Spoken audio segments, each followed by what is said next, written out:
Drama سے ضبط کے سیکنڈ لاسٹ ایپیسوڈ کی سٹوری میں آپ دیکھنے جا رہے ہیں کہ فائنلی بی جان کے ہاں ایک بار پھر سے پنچایت لگ جائے گی اون کے خلاف۔ پہلے کی طرح بی جان اب کی بار بھی یہی کہیں گی کہ میرا اون جو ہے وہ بالکل بھی ایسا کام نہیں کر سکتا۔ تو ناظرین ایپیسوڈ کے شروع میں آپ کو دیکھنے کے لیے ملے گا اون جو ہوتا ہے جیسے وہ آئلہ کو اس کے گھر پر چھوڑتا ہے تو وہ سیدھا اپنے گھر نہیں چلا جاتا بلکہ وہ سمندر کنارے چلا جاتا ہے، وہیں پر وہ رات گزارتا ہے۔ اور اگلے ہی دن آئلہ کے ماں باپ کو جیسے اس بات کا پتہ چلتا ہے کہ آئلہ جو ہے وہ اپنا گھر چھوڑ کر اپنے ماں باپ کے گھر واپس آ گئی ہے، وہ بھی اون کی وجہ سے، کیونکہ اس نے وہاں پر ریملا کو پناہ دی ہوئی ہے۔ تو وہیں پر بی جان جو ہوتی ہے وہ فوراً سے اون کو فون کرتی ہے اور وہ یہ کہتی ہے کہ جلدی سے تم گھر آؤ، مجھے تم سے بات کرنی ہے۔ تو وہیں پر آ جائے گا فاروق اور عارفہ۔ جیسے اون وہاں پر پہنچتا ہے تو آگے سے دکھایا جائے گا فاروق جب اون سے اس بارے میں بات کرتا ہے کہ تم نے ہی وہ فیکٹری کیوں خریدی، تم ایک بار مجھ سے مشورہ تو کر سکتے تھے۔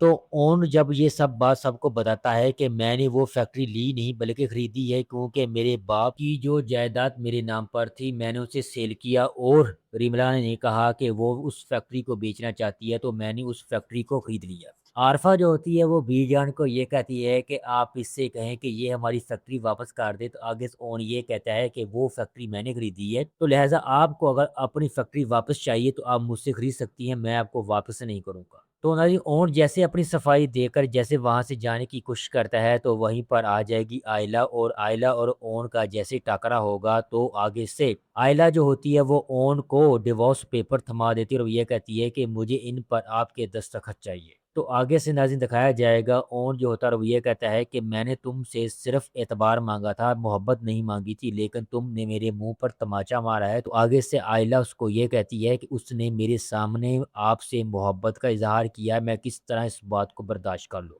تو آگے ناظرین دکھایا جائے گا احتشام جو ہوتا ہے وہ غصے میں ہوتا ہے، اور جیسے وہ چلا جائے گا اون کے گھر پر اون سے ملاقات کرنے کے لیے، لڑنے کے لیے، تو جیسے ریملا دروازہ کھولتی ہے تو ایک دم سے غصے میں ہوتا ہے اور وہ اون کو ڈھونڈتا ہے۔ تو آگے سے ریملا اس کو بتاتی ہے کہ اون تو آئلہ کو چھوڑنے کے لیے جیسے گیا تھا ویسے وہ واپس نہیں آیا ہے۔ تو آگے سے احتشام جو ہوتا ہے وہ اس کو یہ کہتا ہے کہ یہ سب تم دونوں کی چال تھی ہماری فیکٹری ہضم کرنے کی۔ تو آگے سے ریملا یہ کہتی ہے کہ ایسی بکواس مت کرو، تم چلے جاؤ ورنہ میں ایک بار پھر سے پولیس کو کال کر دوں گی۔ جب یہ بات سنتا ہے احتشام دم دبا کر بھاگ جاتا ہے۔